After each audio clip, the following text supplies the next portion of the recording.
Greetings, fellow travelers, and welcome to the Way of the Showman, where we view the world through the lens of showmanship. I am Captain Frodo, and I will be your host and your guide along the way. And today we're talking to the extraordinary juggler, Jack Denger. But before we do that, I have told myself that I have to remind you to go somewhere, Spotify or on iTunes, and leave a review for the show. In the beginning, when I first started this podcast many years ago, I reminded people all the time, and I got a whole lot of reviews, and that is really good to help people find the podcast. It just puts me up in all the things, so if you can, go and click 5 stars. You don't even have to write a review. It's pretty easy. And while you're at it, open your Instagram account, go to The Way of the Showman, and follow us there. Maybe something good would come out of it.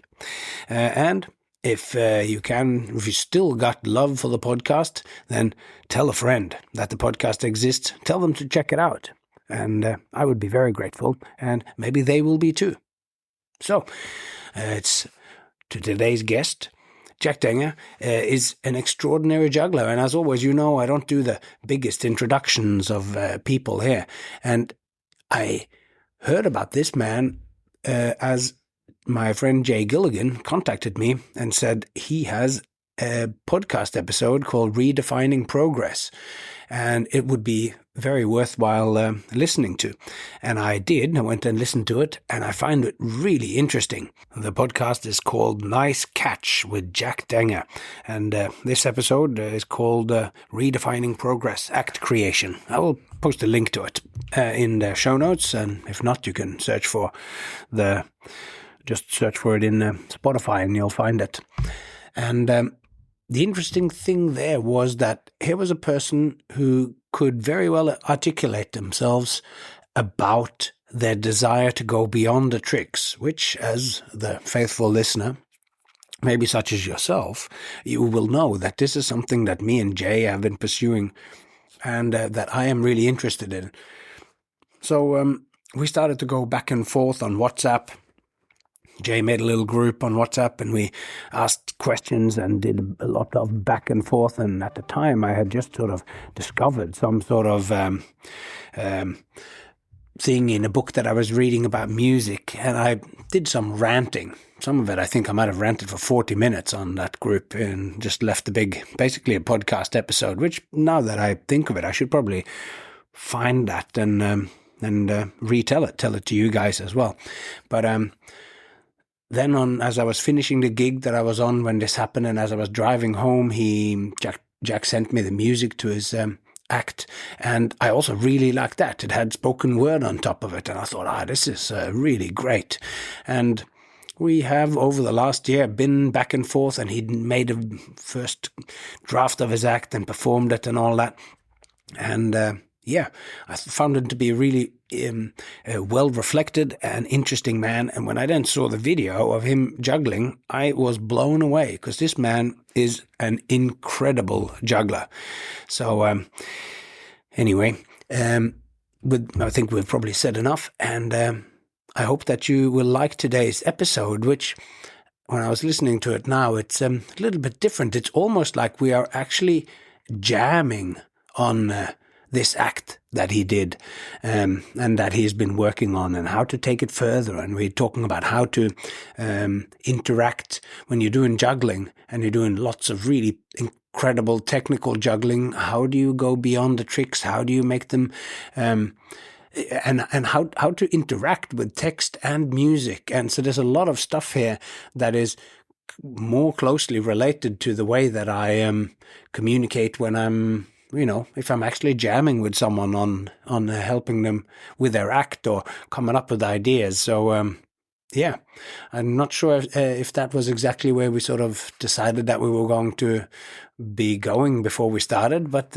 these conversations do have a life of their own. So I hope you like what I have to say, and because I do talk quite a bit in this episode, which I sometimes do. I am aware of that. But it's really interesting to meet Jack Denger, and I think you'll be interested to meet him too. Here we go.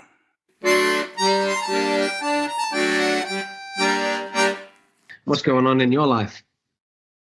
Um, you know, well, actually, I'm changing jobs here in about 2 weeks. I just got a new job here, still in Indianapolis, and still, in financial advising and all of that. But yeah, my last day at my old job was yesterday, so I've actually got 2 weeks here where I'm not working. So, I don't know what exactly that's going to be for me. I don't really have any plans other than one of my juggling buddies. He's performing at a show in Chicago, so I am about 2.5 or 3 hours from there. So I'm going to go up there and see the show and hang out with him and catch up with a couple people. So life's been good. Yeah. Just I've been looking for a new job for a while and got that kind of figured out. So it's kind of strange. Like, yeah, you probably go through these like periods of life where you just notice everything really starts to change, and for example, just in little ways, like I'm getting this new job and, maybe relationships change or I'm switching gyms. It's also the middle of fall here, so everything's kind of changing in that way too. It's just a weird, mental state that puts you in. Is like you leave this office that you've spent, you know, hundreds or thousands of hours sitting in, and it's just like, well, all of a sudden that's just over, and life is changing now. So, but it's good. Yeah, life's been good. Still doing a little juggling too. So That's those times are the most interesting times. When whether it is a change between jobs or it's a move to another place, or when it's a little more involuntary, if you're being sacked or a contract is canceled or you have a breakup or whatever. When I look back at my life, it's some of the most pivotal moments of what led to who I am now comes in those moments when everything is kind of thrown up in the air, like all your props, all your clubs and balls and rings, and you don't know what you're gonna catch and get a stable pattern with afterwards. I don't know. It's it's not always a good feeling, but I mean, you already have some feelers out, and you got solid work, but you got these 2 weeks of an interim period. It's exciting. yeah. It's funny that you say that. Those periods of uncertainty are some of the most interesting. And there was a, a couple of months ago, there was a chance that my job was going to be eliminated, that I was going to be let go. Um, Not because of anything that I did necessarily, but just it ended up not happening. But I remember when that conversation was brought to the table, I kind of looked at it and thought like, well, this might be kind of interesting. Like this could make for an interesting chapter of life, like an interesting season. And after they said it wasn't happening, I almost was like, shoot, that would have been kind of interesting. There's less room for possibility now. But yeah, when life changes and when you have these gaps or things like that, that's when new possibilities can sneak in. That's an exciting time. So. Yeah, I mean, it is. And it's because most of the time in our lives, we are kind of caught up in our plans and the day to day and putting one foot in front of the next, and you're going to work and you're doing this next weekend and you're meeting the in-laws or you whatever it is, all like it's just set up. And in those moments in between, you open yourself up to a different conversation with the world. All of a sudden somebody commenting like, well, like now, like your friend going, oh, I'm doing some shows in Chicago, why don't you come up? Or you going, all of a sudden that like you're open for a different thing that normally would just be like, no, it's 3 hours away, I have to go to work the next day, or it's just 2 days weekend or whatever, so will I be bothered doing it? So it's good. It's I think that's kind of all kinds of conversations are, or if you can call it that, are going on constantly around us. But being able to tune into them or not often has to do with your receptivity. It's like you have this tuner, and most of the time it's so specifically tuned that most of the stuff is not picked up by you. And I'm thinking a little bit about sometimes when I'm learning a new word, I'm reading something and then a word comes up in a text and I'm going, oh, I don't know what that word means. And then you look it up and all of a sudden you start to see it.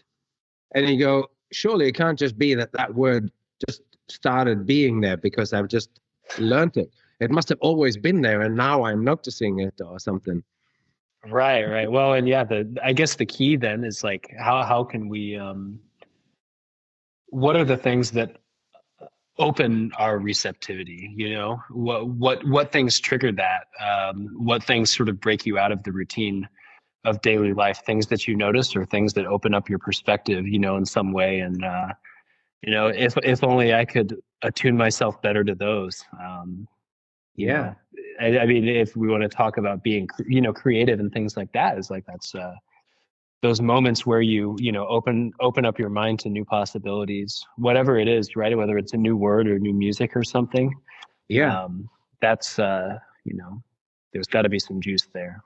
Yeah, and I think there's something in that. I'm just going like, what didn't Brian Eno? He made a deck of cards or so, and I think he uses this kind of language of disruptive strategies, where you're introducing stuff.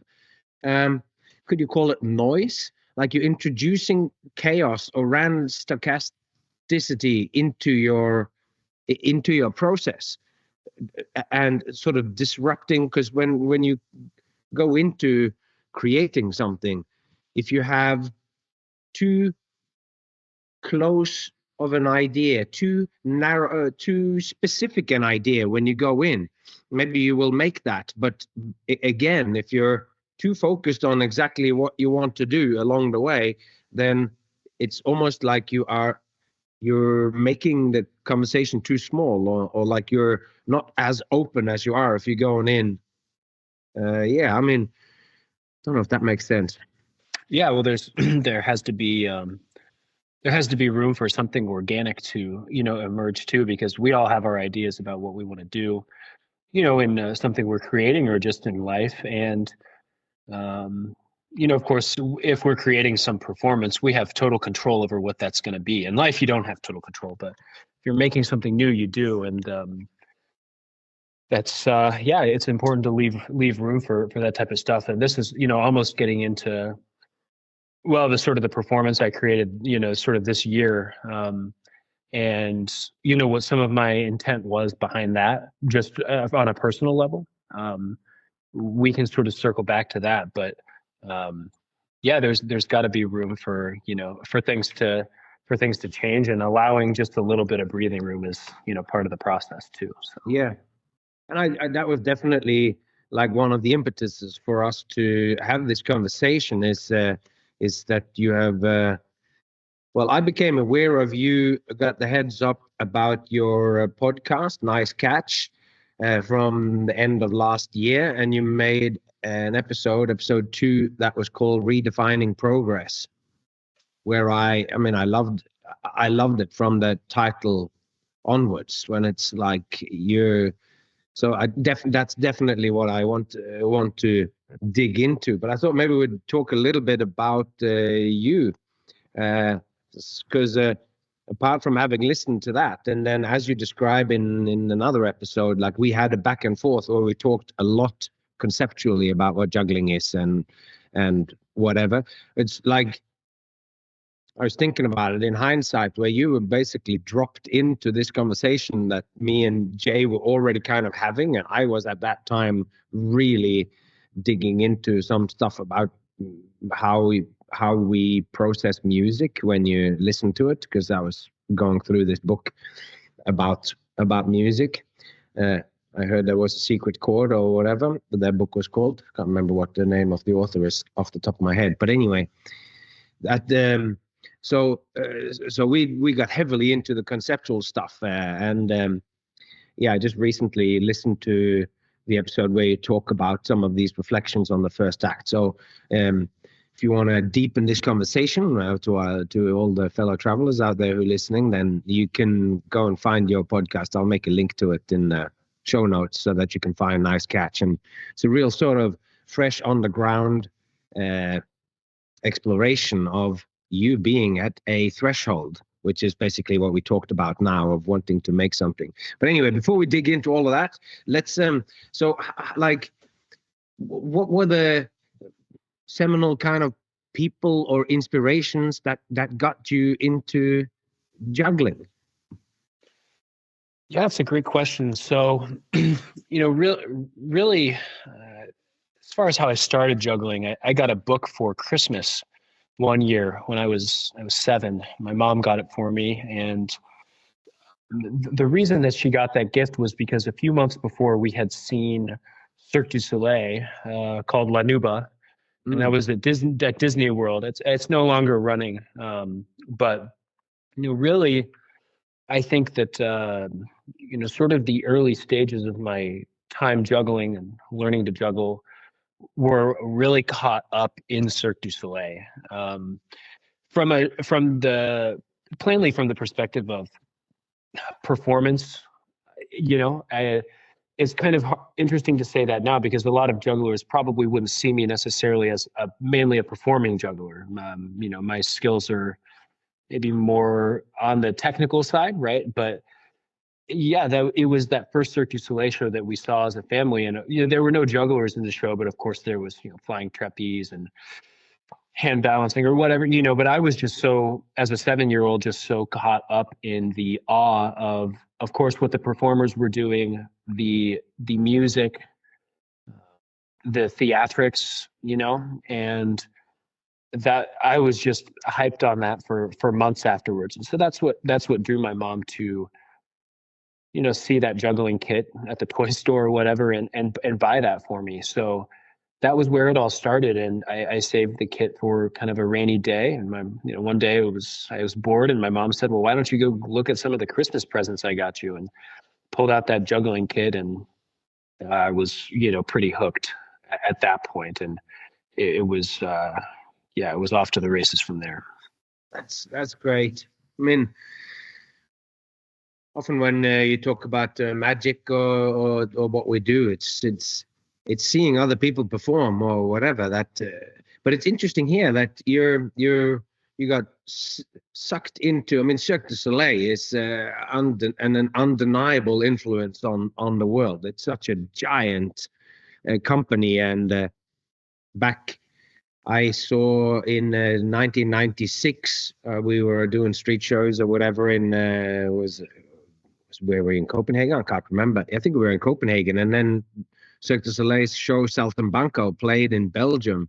So we piled into the car, bought tickets, and drove to Belgium and went and saw the show, and it was incredible. Of course, I was aware of them. I'd seen some of the stuff on video and that on VHS tapes and whatnot. But it's and me too. Like just loving what they did, and I couldn't quite sort of picture myself in that show. I have a very different style from Saltimbanco and La Nuba and whatever, where they have like their classic golden age Cirque du Soleil style. But I was also just fascinated of the complexity of their expression and whatever. So that's I'm interested to hear that. That's right. Well, and there's sort of things that stick out about the experience of seeing the show that are sort of detached from the skills of the performers. For example, it just you mentioned the complexity, but really the live music was fantastic. And of course, I didn't have a great gauge of these things as a 7-year-old, right? But the live music was fantastic. The costuming was, of course, very unique, to each show, colorful. And then as far as a narrative or a concept for the show, to most of the naked eye, there's not quite clear what the narrative of each one of these shows is. And I think there's something to that, as far as how we enjoy or how we perceive, these types of performances where it's not totally clear, but it creates sort of an element of mystery around what you're seeing. They're speaking a language that is not even a language, right? That's another part of it. So there's something going on, right? But that in terms of a story or a narrative, and there are characters, but there's some mystery there. And so I think that was a big part of what drew me to it as well. Did you have an ongoing relationship with Cirque du Soleil? Like, did you continue on liking their shows or seek their shows out? Oh yeah, and my whole family did too. because they saw that I was super into it. So I think a couple of years later, my grandma got me a box DVD set of every Cirque du Soleil show from, it might have been 1984 to 2004 or something like that, right? And Wow. I think since then we've probably, I have seen, probably a dozen more shows, some multiple times, so that was something that I enjoyed.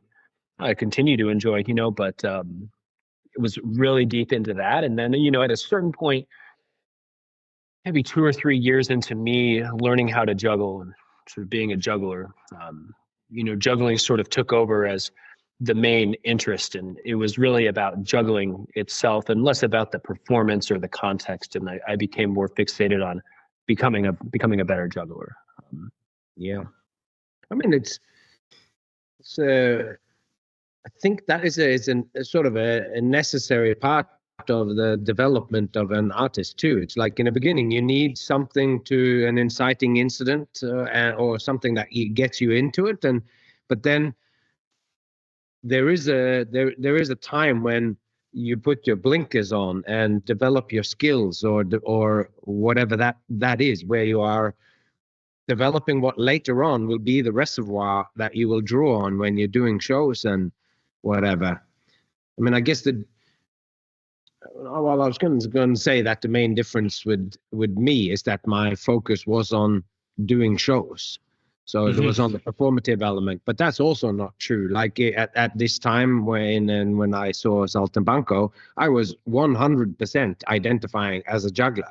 I spent my time juggling, and when I'm listening to your episode talking about, and then was going to learn 7 clubs, and I had this many throws and all that. So I also have logs of how many throws I did that day, and I didn't stop my 5-ball, but I was on 5-ball cascades.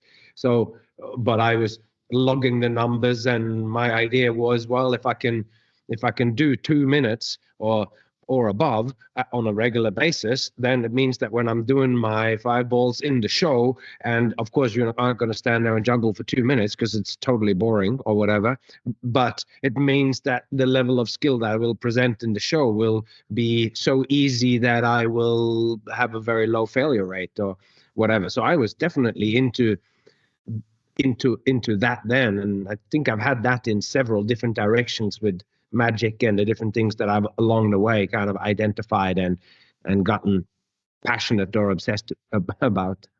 That's great. Well, yeah, and from the perspective of a performer is, whatever you're presenting, you have to be obsessed with it, just fundamentally, I think, right? So having the time and the drive to develop that, and then also, like you alluded to, sort of develop your, vocabulary or whatever that you would use to present or to share down the road, I think is important. But in your case, it's pretty remarkable that the performance side of things was hand in hand. It sounds like even early on, is right. Maybe you were learning the 5-ball cascade, is like getting the reps in with how to be in front of an audience, how to communicate with an audience, how to have a conversation with an audience, or sort of share the same space with them and create a moment with all of you together.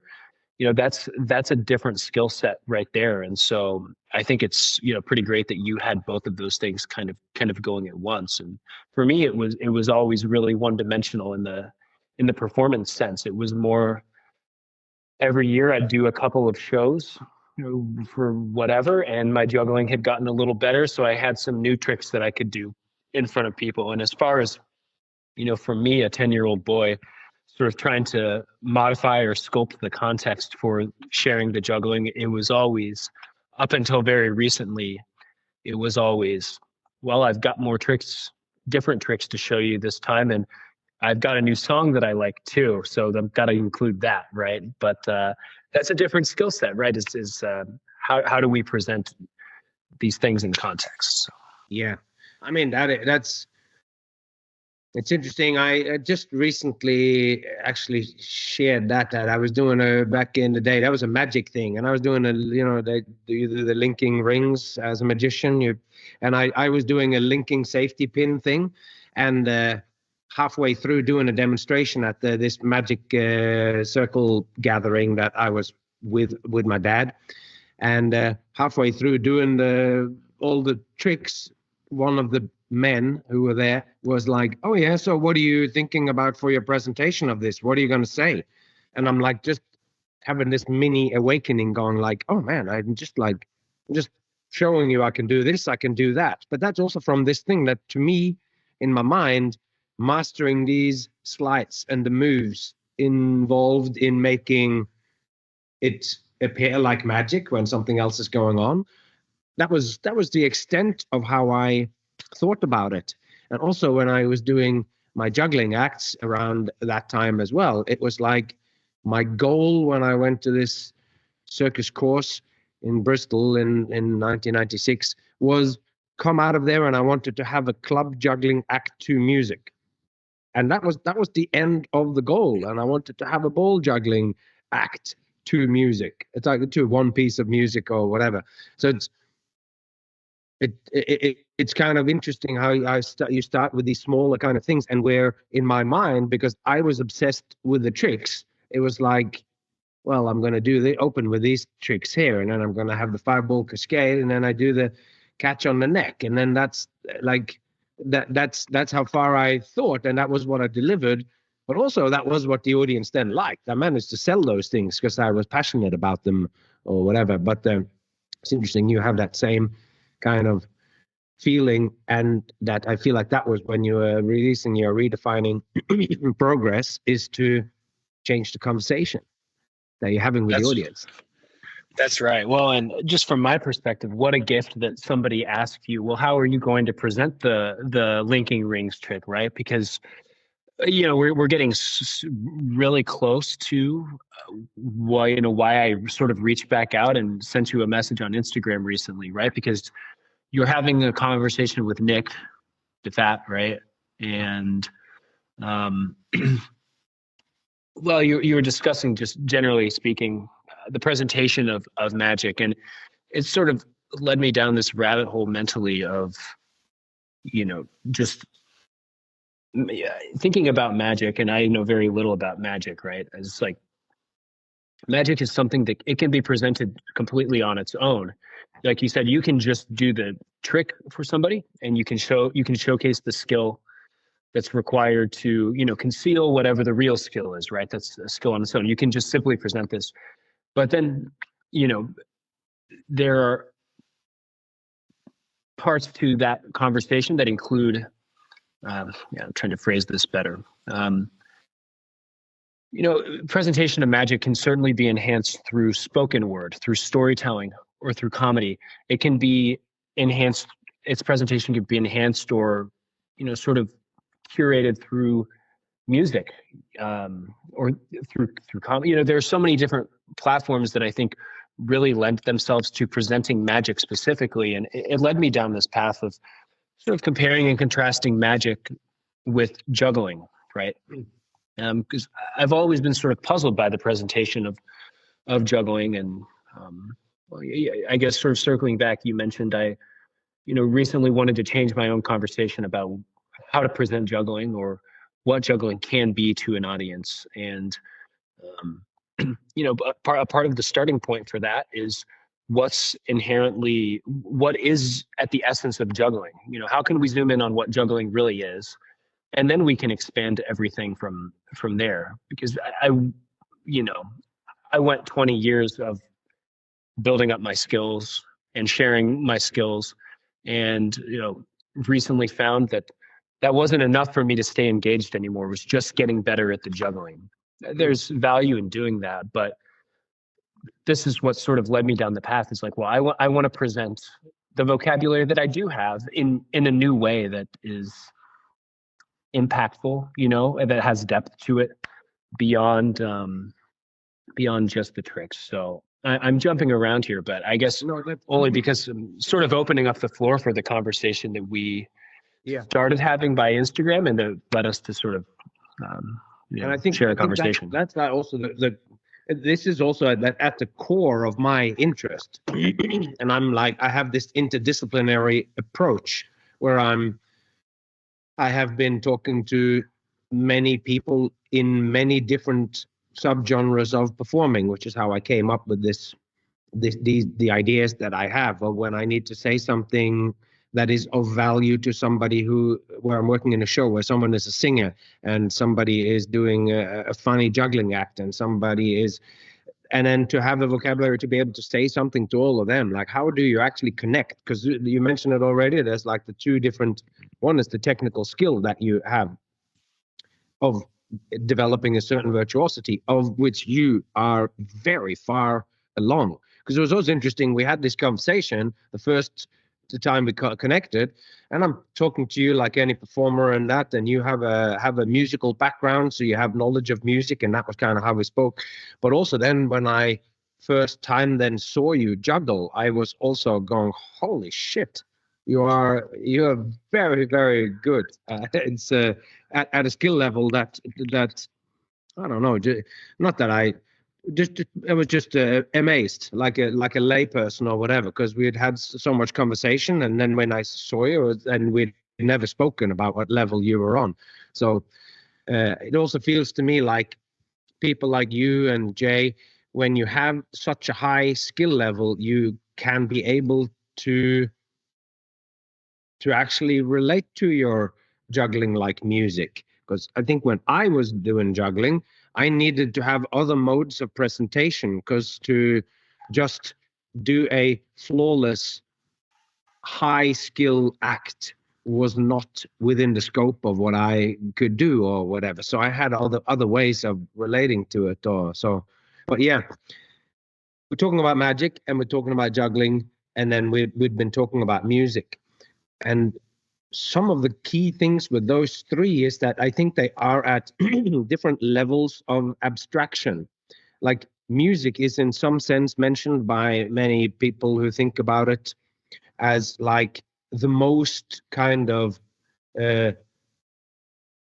directly emotional mode of expression.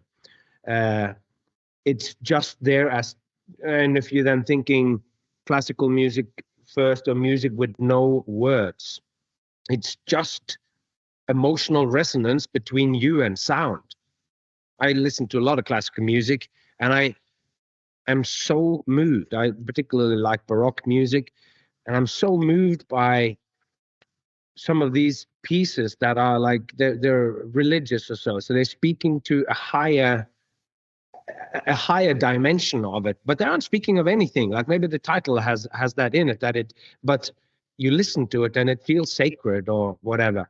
So that's like the most kind of abstract. And then if we're looking at magic, since that was me and Nick talking, that was a pivot point as well.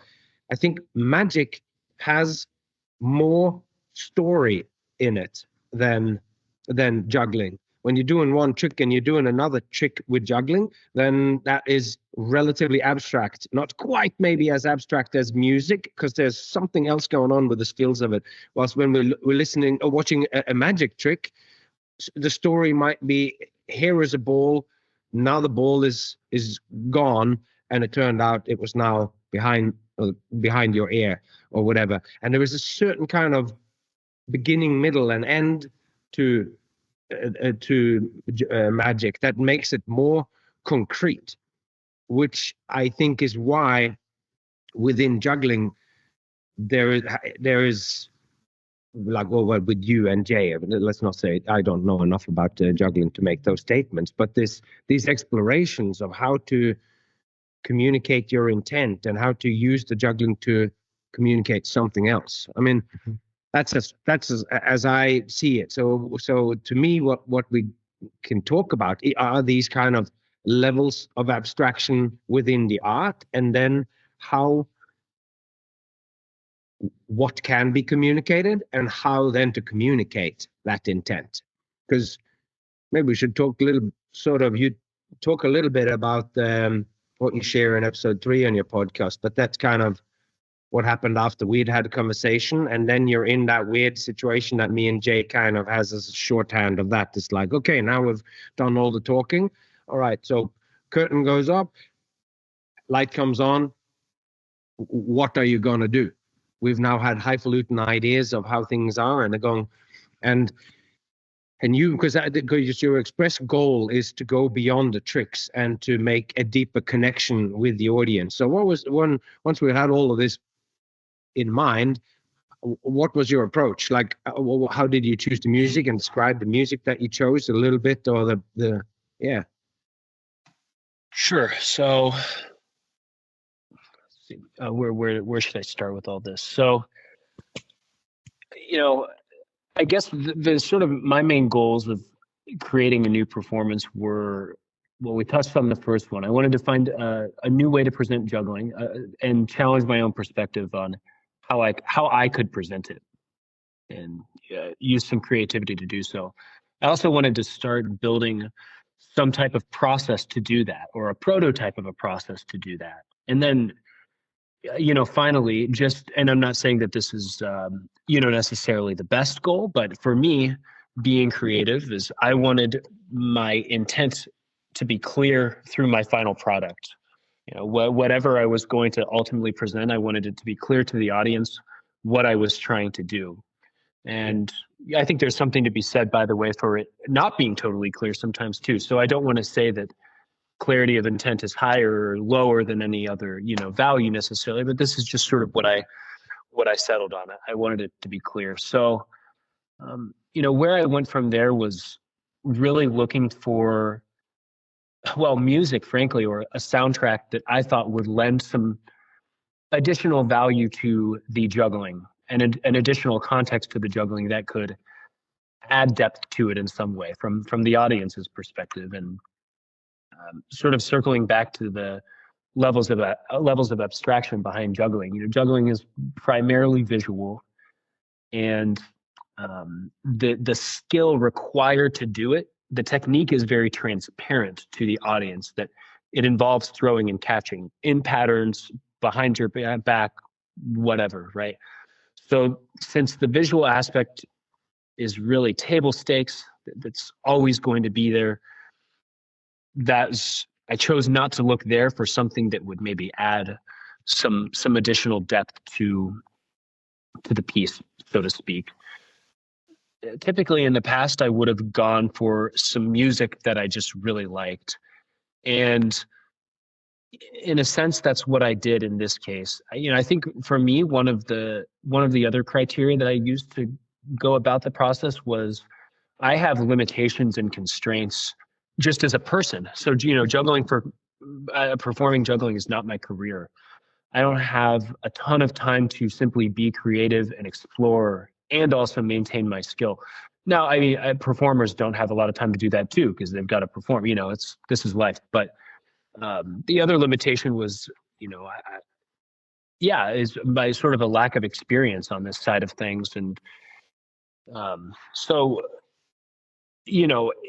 given the time constraints that I had, I wanted to find some material that would sort of pre-curate a context for me. And what I eventually settled on was a soundtrack that I had from high school, and it was really of a graduation speech that Steve Jobs gave at Stanford in the mid 2000s, and it was already set and very well edited to music, where the music and the speech sort of wove in and out of each other, right? And I just really liked the piece. It was sort of something prepackaged and ready to go. And for me, again, in my position, just wanting to expedite things in certain ways, I thought, okay, well, this is at least going to be a starting point here. And for example, the audio track was 4 minutes and 45 seconds long. Well, we don't have any questions about how long the act is going to be now. It's going to be that long. And, I think in a lot of ways, it's nice to, like we were talking about earlier, leave some breathing room in the piece for things to emerge organically. And I think that was something I failed to do in some ways in this case, but having that structure already for me was kind of like some training wheels for my first go at creating something new. So that was ultimately what I settled on for the context. And, the reason I liked the speech, by the way, was it was broadly palatable, the messages that he was giving to the audience, which was, essentially, do something that you love doing. And of course, this was very relatable for me, doing doing juggling, right? Though the act is on YouTube, and you can sort of listen to the speech there too. But I thought the speech would be relatable to the audience. I thought that it added some narrative to the juggling that the audience could contemplate along with what they were seeing, potentially. And those were the things that sort of drew me to it. And finally, just it sort of checked that box of like, well, I haven't presented juggling with monologue before, and this is going to be something new, and let's go this way. At a certain point, you just have to make that decision. Yeah. I mean, when you sent that track, I was doing some shows in Norway. So there was leading up to Christmas, and I listened to your track on the drive home. It's a 5-hour drive from there, and you'd sent it, and it'd been in the conversation for a bit, and I hadn't taken the time to listen to it. So then when I got in the car and I listened to it, and I remember being so excited that that you had in the way that spoken word was introduced into it. Steve Jobs' speeches, is spoken to people who are about to go out into the world. So it has this kind of feeling of it's like a motivational speech, and it's putting things into context after we've all gathered in a lot of skills. So it also feels, and now we're going into the world, and we're going to actually use this skill that they've had at Stanford, but it also mirrored what was going on with you. You got these exceptional skills, and now you want to put them out there. So I thought it was a great choice. And when I am approaching any kind of performance, I always kind of ask, how relatable is it? What are the modes of interaction or communication that you use? Because ultimately, in a sense, a performance is a form of communication. So you got to have something to say, and you're saying it in a particular way. And you as a character, as a performer, as a speaker, are presenting those ideas, and ultimately the skills is kind of the actions that are happening in it, and it's a will-based physical thing. And then you have the structure of it, which is often more intellectual, or you got to think about it. And then you have the character, which is at the heart of the emotion. How does the character come out and connect to the people? And I thought, when you're using one of the ways that you can express all structure and all those things is through language. And it was one of the things that one of the ways, the reasons that Jay had kind of wanted to talk to me about making reflex and everything, is that I always use, pretty much always use text as part of what I do, or I have stuff to say, which comes in part because that's been how my stuff has been delivered since I did shows with my dad when I was 10. But it's also because I think a lot about these things. So I do, and I think in words, and I'm as much as I practice skills and stuff, I'm thinking, so words is arguably, I mean, there's levels to using text or words in your performance, where like if one way is to have words that are just completely unrelated to what you do. Like you're tuning the radio before you start your juggling act, and it comes on to the news, and then you're just juggling to it. So that maybe it's a slightly reciprocal process, but that's the first kind of level of relating to it. I think of it as sort of level 1 or whatever. And then level 2 is when you're using the text to describe what's going on in the act. I got 2 balls here and one apple, and I'm going to juggle the thing, and then after I've juggled 10 throws, I'm going to eat the apple, take a bite, and if I manage to do 10 bites, then that's the end. Well, here I am, and I'm going, look how high it goes, which is in a sense you're doubling up on the speech. And in magic, it's kind of, here I have a deck of cards, now I shuffle them, now you can pick a card, now put it back in the deck, and so you're sort of doubling up. And then the last level is when the text becomes kind of metaphorical or poetic, so that the text is going on, and there is relation to it, but the relation is not one-to-one. So that's like kind of how I broadly think of the text.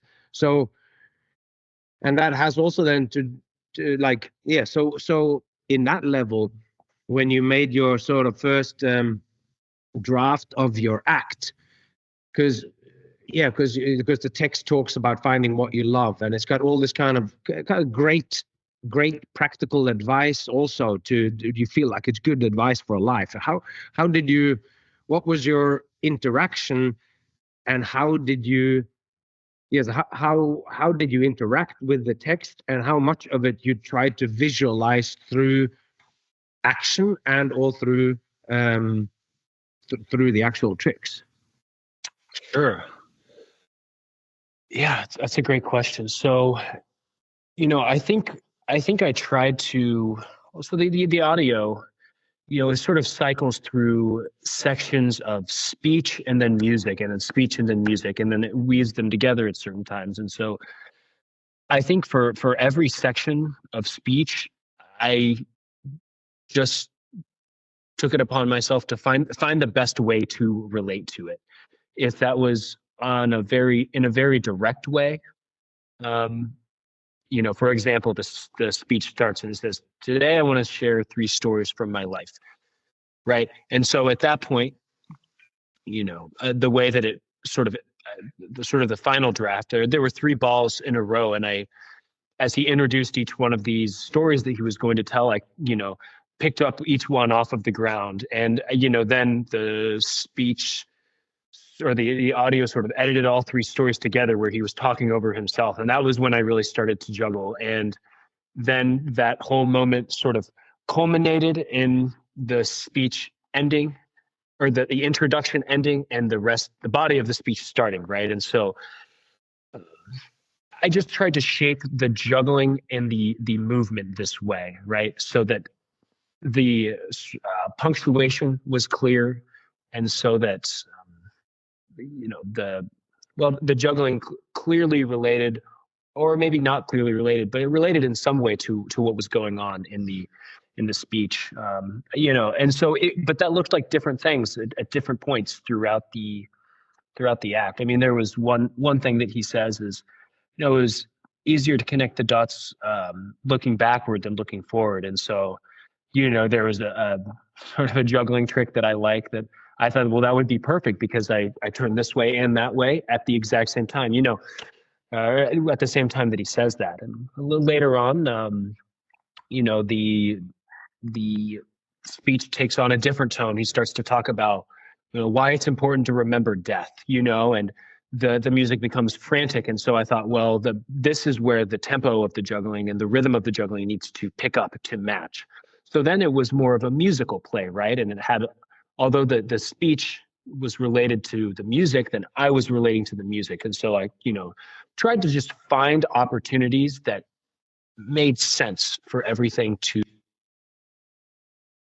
and, sort of going back to one of my original goals, wanting my intent to be clear, I thought it was appropriate to look for opportunities that made sense. It's just, for example, the music fades and then it picks up and it becomes triumphant again. And that's, the moment for a big trick, right? Just where it can fit together clearly was kind of, that was my whole goal.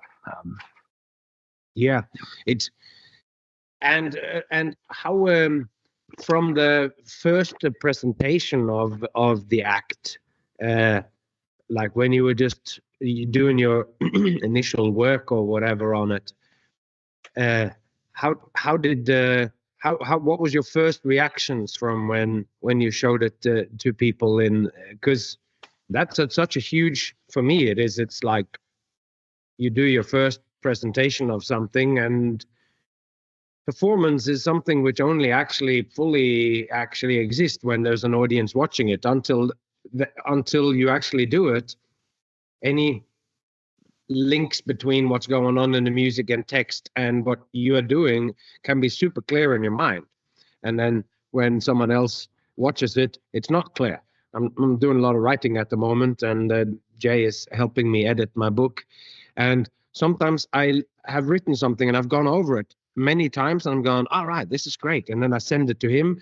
And when he sends it back to me or whatever and does corrections and stuff, I'm so surprised at how clear I have tried to be.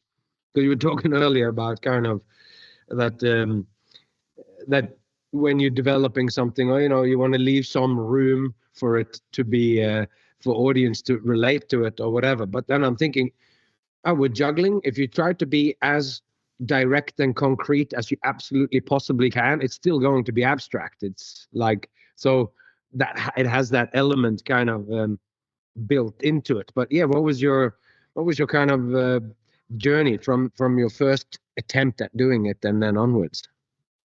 Sure. So, the first sort of draft that I did of it was, well, actually, I sent it to you and Jay in that group chat, and at that point, I had very little planned out as far as choreography and timing and stage movement and applause points, audience interaction. It was very skeletal, very bare bones. And it was terrible, frankly. Like I looked like I didn't know what I was doing in that, and, but that first draft was probably one of the most important things that I did, because it was the starting point, whether it was good or whatever values you can put on it. It was just incredibly important to establish that. And then we had something that you and I together could both look at and point to and say, this is what needs the work. Yeah.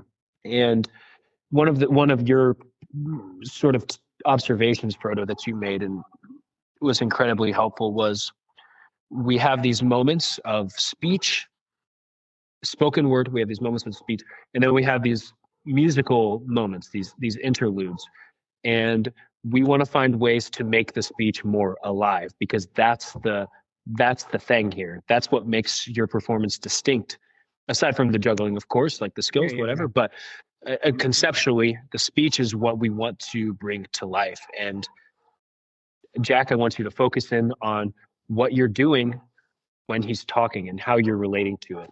So there was that conceptual advice that was very helpful. And then for me, from there, it was a matter of filling in detail and curating the juggling in the way that I wanted it to be. And I guess to quickly address the juggling front, just from the standpoint of a so-called technical juggler, is I wanted to bring a lot of intent to the aesthetics of every trick that I was going to perform. I wanted to have a reason visually that I was including it in the performance, whether it was visually stunning on its own for some reason, or whether it synchronized very well with the moment musically or verbally. I wanted all of that to be very clear. So having that first draft allowed me to go back and start filling in the gaps there. And then the second piece was how I was to move about the stage as well, and to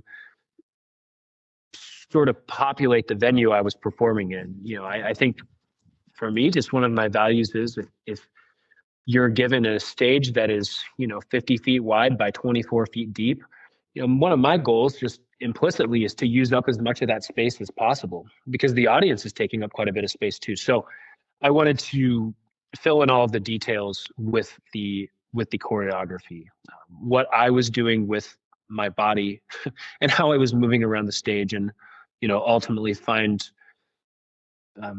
frankly convenient ways to link all of those things together. So having a second set of eyes, like you said about Jay, was very, very, very helpful. The first performance I did was at a juggling festival, and it's very interesting to go and perform something like this for the first time. And I specifically asked people in advance to pay attention and let me know what they thought, of what I was doing. And the feedback, it was a very wide range of feedback, So honestly, I got most of the feedback that I got was like, that was awesome, man. Like, don't change a thing. and that was, helpful in some way. I basically asked, did you understand what I was going for here? Or like, was this impactful? And there were a handful of people that are like, yes, I totally understood it. It was perfectly clear what you were trying to do. I'm like, okay, well, this is great then.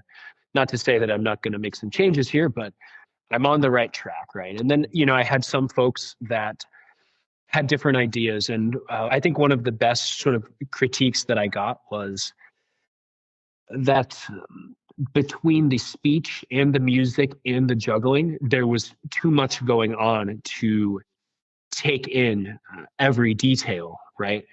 And, I had already started going down this path and sort of understood that this is going to be a risk. At that point, if one audience member is saying that, I knew that this would be a part of the conversation moving forward. And, ways to mitigate that, well, we could talk about that. But that was one of the bigger things that I took away.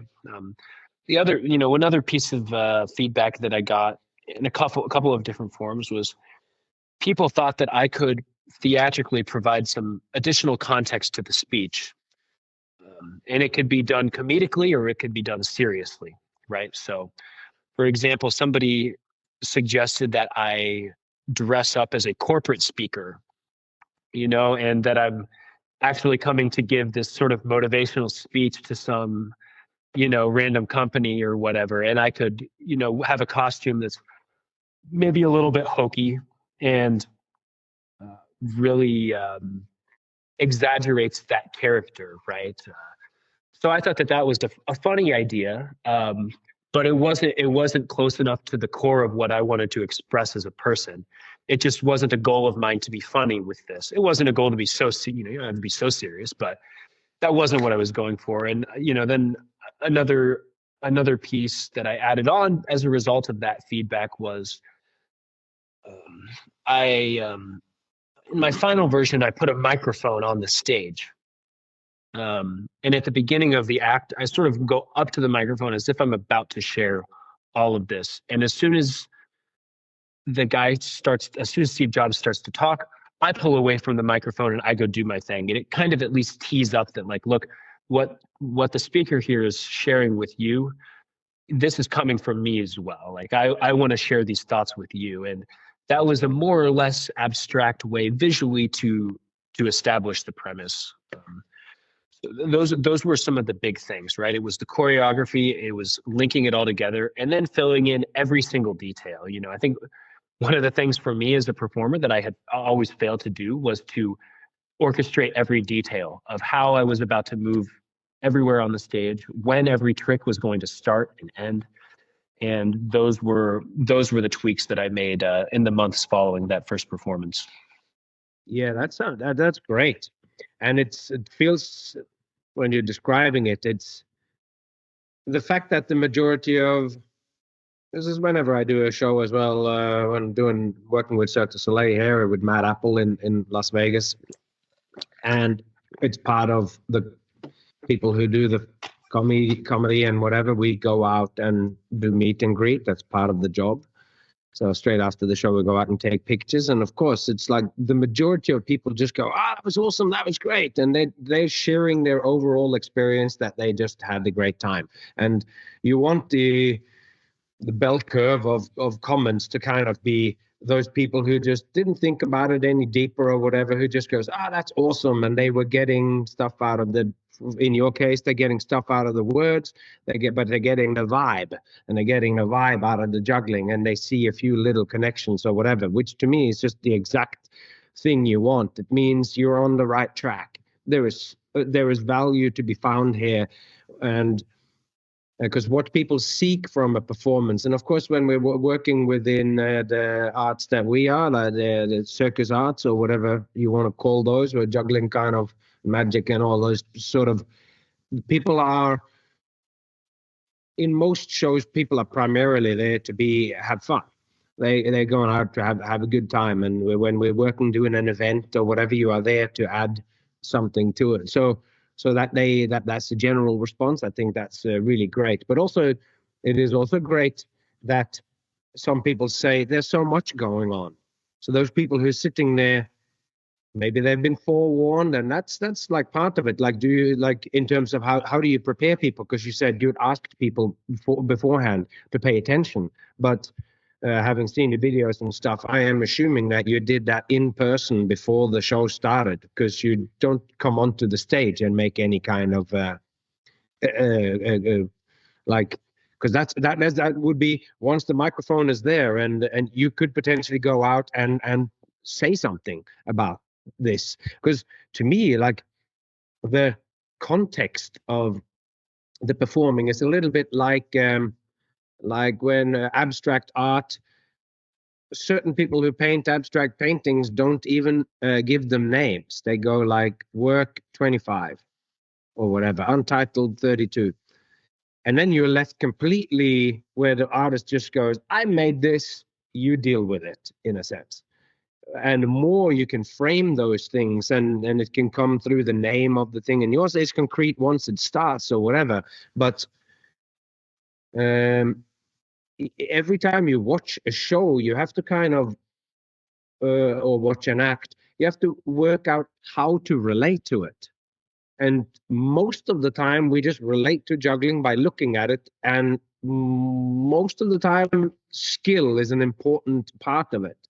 And we talked a bit with Jay about this, of how if you want to go beyond the tricks or beyond the skill to convey something else, it's in juggling, it's the skill is so prominent, and it's such a important part of, or like a natural part of what audience relates to, is the skills. They go, oh my gosh, that is so, looks so difficult, I can't believe you could do this.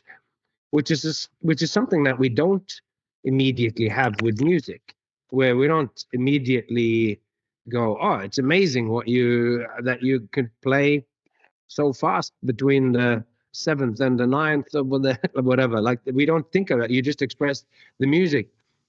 So with all of this going on, I think it's interesting that one way to approach the fact that there's words happening and then there's all the juggling happening is to find ways to make, to what I think of as concretize some of the things that Steve Jobs says, where we're doing less juggling. Because I remember now that when you were talking about some of the comments that I was giving, it was also, you were talking about, as a response to the video of your first run through, which is terrible setting where you're like in a juggling gym and people are working on different things, and so it's difficult for you, as some people are working on their own stuff. It's not like a show setting where everybody sits down and pays attention or so.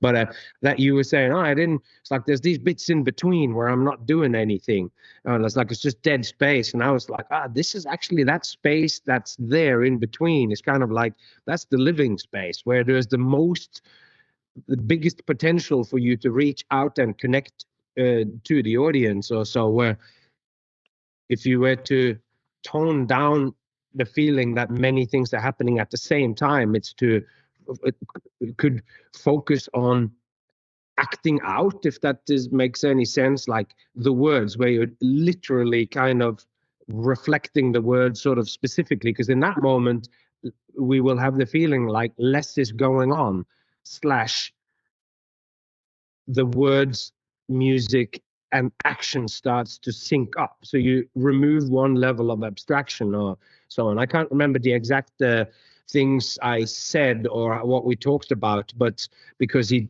talks kind of about failure and stuff, and not giving up and stuff like that. So I was like, I don't know if I even said that, but that kind of concretization where you have a drop or you have a stop, where you're picking up your things again, which might be one of those moments where the audience might feel like everything syncs up.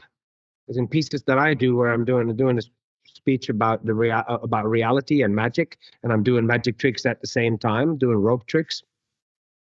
It's parts of it is just visual illusions, impossibilities are happening whilst I'm talking about the reality of magic. But that means that the audience is a bit bowled over because it's too much. Eyes are saying one thing and your brain is trying to take in another thing.